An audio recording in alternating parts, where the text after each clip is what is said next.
चलिए, share market में निवेश करने वाली महिलाओं के लिए हम लेकर आए हैं खास शो सास बहू और सेंसेक्स। आमतौर पे फ्राइडे को वो वीकेंड स्पेशल्स होते हैं, है ना।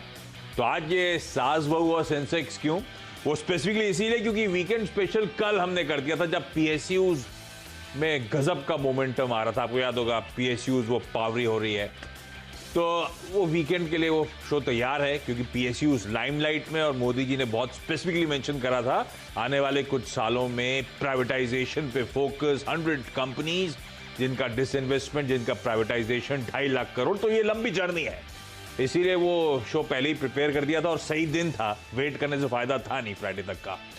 लेकिन आज क्योंकि कल वो मिस आउट हो गया था साउथ बोर्ड सेंसेक्स उसके चलते, तो सोचा जिन लोगों से रिक्वेस्ट करा था कल जुड़ने के लिए उनसे रिक्वेस्ट करी जाए, आज जुड़ेंगे और ये शो जो प्लान किया था एज इट इज एक दिन बाद हम कंटिन्यू करेंगे।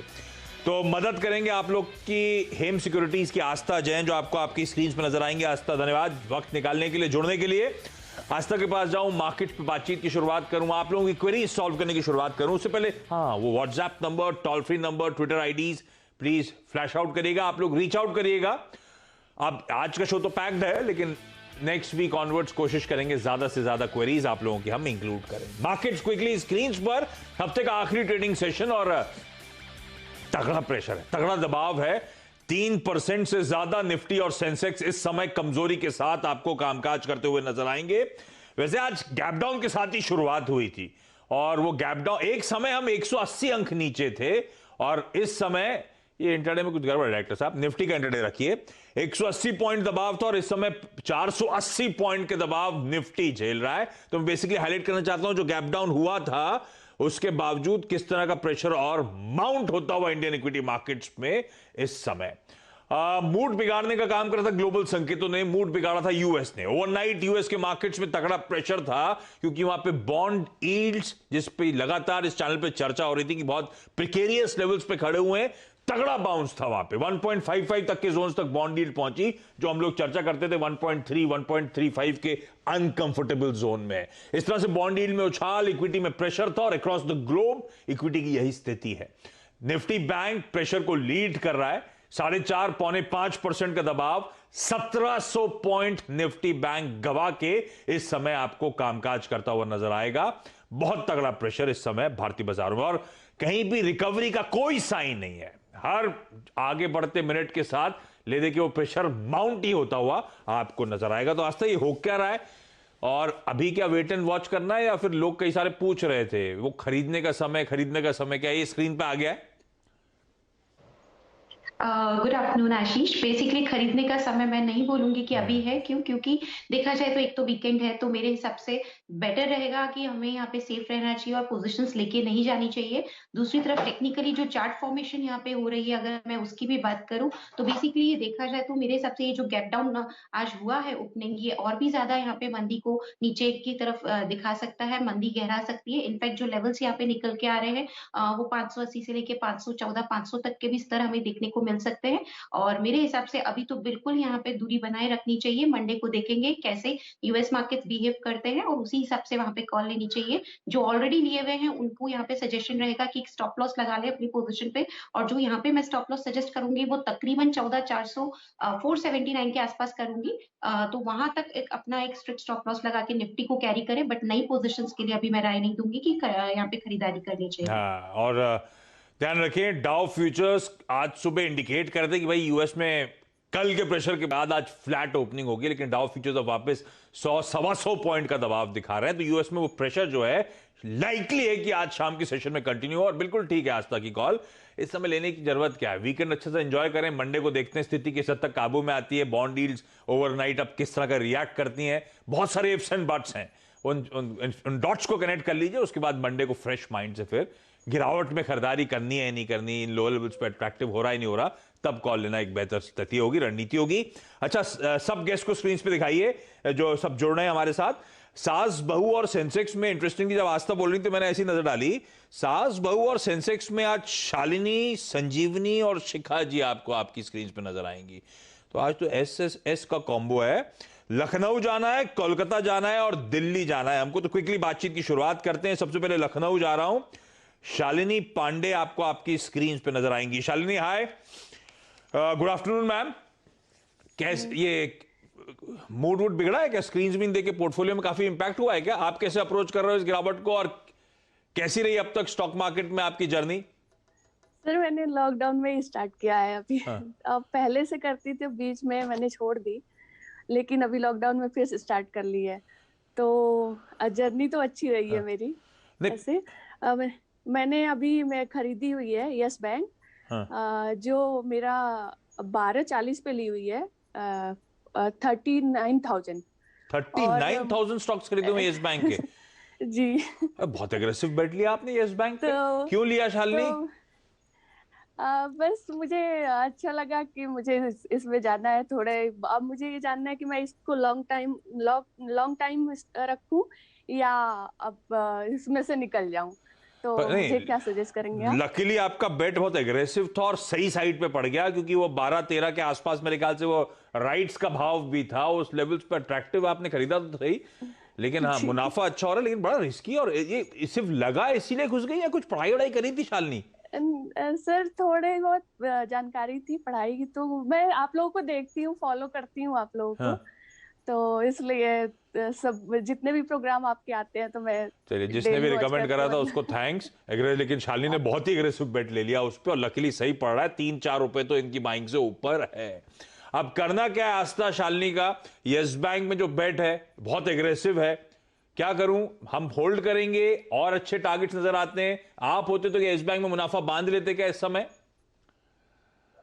सबसे पहले तो यस बैंक में देखा जाए, अगर मैं इनकी जगह होती ना तो मैं इस बैंक में थोड़ा सा मुनाफा जरूर वसूल करती, क्योंकि जहां पे फंडामेंटली स्ट्रॉन्ग काउंटर होता है आशीष, वहीं लॉन्ग टर्म में रुकने में फायदा रहता है। लेकिन शॉर्ट टर्म में अगर थोड़ा बहुत गेन मिलता है तो जरूर यहाँ पे मुनाफा वसूल करना चाहिए। तो इनको मैं पहली राय ये देना चाहूंगी कि 13 रुपए का एक स्टॉप लॉस लगा ले। अगेन इनकी कॉस्ट टू कॉस्ट ही है ये स्टॉप लॉस, लेकिन ट्रिगर भी हुआ तो भी ये सेफ ही रहेंगी क्योंकि कॉस्ट प्राइस पे है। और इंतजार करें, लंबा यहाँ पे इंतजार करना पड़ेगा, क्योंकि बैंक के फंडामेंटल्स को इंप्रूव होने में अभी और ज्यादा टाइम लगेगा। तो मेरे हिसाब से लंबे समय के लिए ये होल्ड करें। 18 से 20 का अभी जो लेवल हमें देखने को मिल सकते हैं, आने वाले कुछ महीनों में वो 20 तक का एक लेवल मुझे दिख रहा है, तो वहां तक दिख सकता है। उसके ऊपर, क्योंकि 20 पे काफी इंपॉर्टेंट रेसिस्टेंस है, अगर उसके ऊपर इसने पार किया, कुछ दिनों तक बंद किया, तो ही वापस से एक नई तेजी आएगी। तो मैम को सलाह रहेगी कि एक थोड़ा सा प्रॉफिट बुक करें, और जो रिमेनिंग स्टॉक यहाँ पे होल्ड करेंगे उसको भी 13 के स्टॉप लॉस के साथ रखें। और यहाँ पे पॉसिबल टारगेट रह सकता है इमीडिएटली 1-2 महीनों के हिसाब से 20 रुपए। अरे वाह, तो ये तो बड़े एग्रेसिव टारगेट्स हैं, लेकिन हाँ ये स्टॉक भी वैसे ही रिएक्ट करता है। तो शालिनी बेटर थोड़ा सा एग्रेसिव बेट लिया था, मुनाफा आ रहा है, थोड़ा सा मुनाफा घर रखेंगे, और जो बची पोजीशन तो उन पे 13 के स्टॉप के साथ। तो अगर कुछ दिक्कत आती भी है तो आप एटलीस्ट एट कॉस्ट या प्रॉफिटेबल एग्जिट कर लोगे इवेंचुअली। लेकिन हाँ रिस्की बेट है, थोड़ा प्रोपोर्शन कम करेंगे उस बेट का, और टारगेट्स इवेंचुअली 18-20 तक के आस्था को नजर आते हैं, तो स्टॉप लॉस के साथ, लेकिन है ना। मैं लौटूंगा, इंटरेस्टिंग एक और स्टॉक है शालिनी के पास, एसबीआई। तो एसबीआई पे बातचीत करूंगा, लेकिन पहले जा रहा हूं दिल्ली में संजीवनी घुली आपको आपकी स्क्रीन पे नजर आएंगी। संजीवनी, कब से शेयर मार्केट्स में मैम? हाँ जी सर, मेरे पास बजाज फाइनेंस है। हाँ। और बजाज फाइनेंस मैंने 50 शेयर्स लिए थे at the rate of 4690। Bajaj finance खरीदा हुआ है। अच्छा ये बताओगे आप संजीवनी, ये लॉन्ग टर्म के लिए लिया था, कुछ मोमेंटम ट्रेडिंग का मन था? मैंने लॉन्ग टर्म के लिए लिया था सर ये।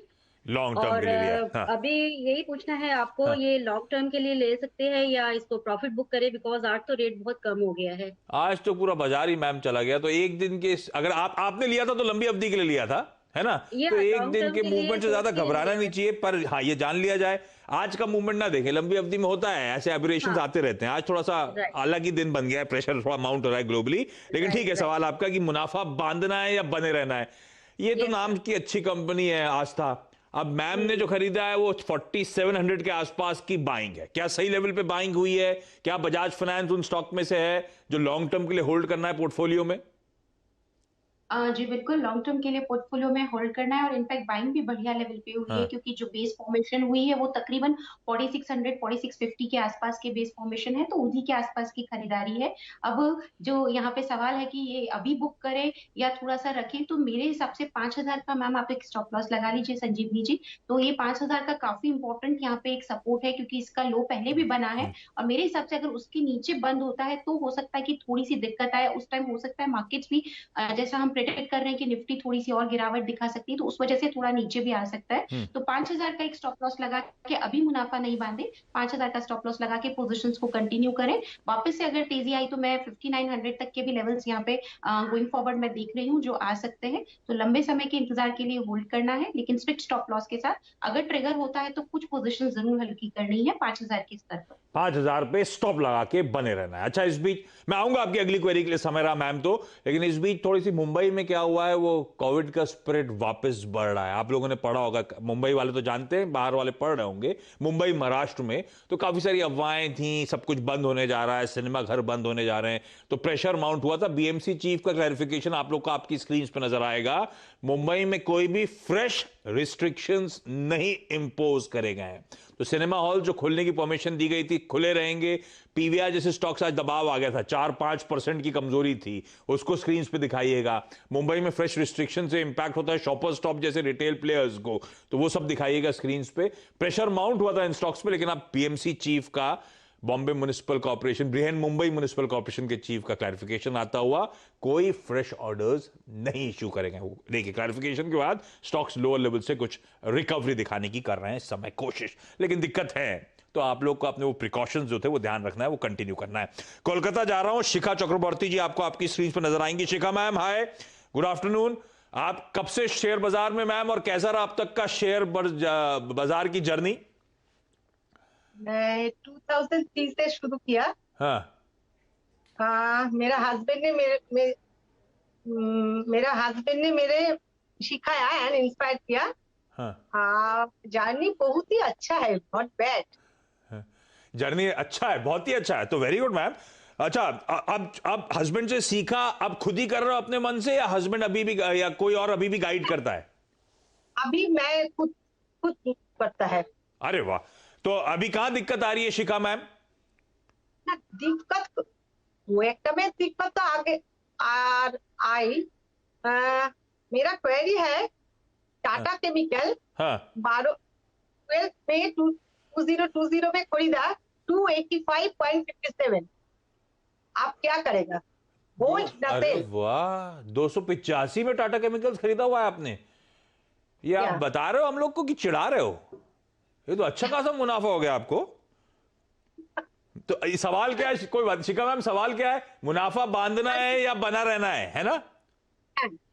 होल्ड द सेल, माने वो थोड़ी आवाज क्रैक हो रही है, इसलिए मैं अजम्पशन लेके चल रहा हूं कि यही सवाल होगा, क्योंकि मेरे जहन में भी यही सवाल आ रहा है ऑब्वियस सा।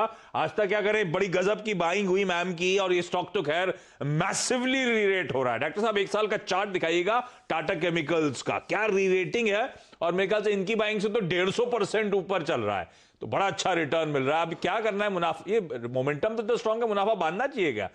और मैम कैसे अप्रोच करें इस स्टॉक को?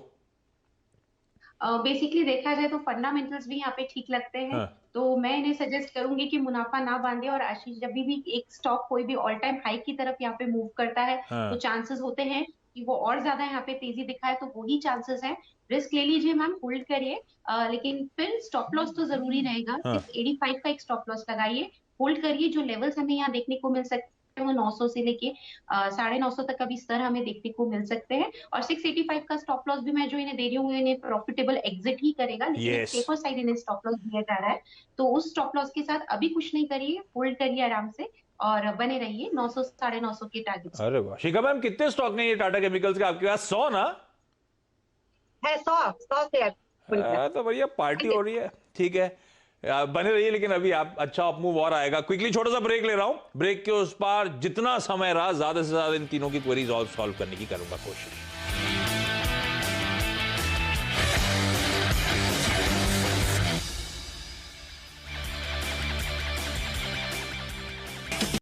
फ्रेंड्स, मिलते हैं अगले वीडियो के अंदर, जब तक के लिए गुड बाय।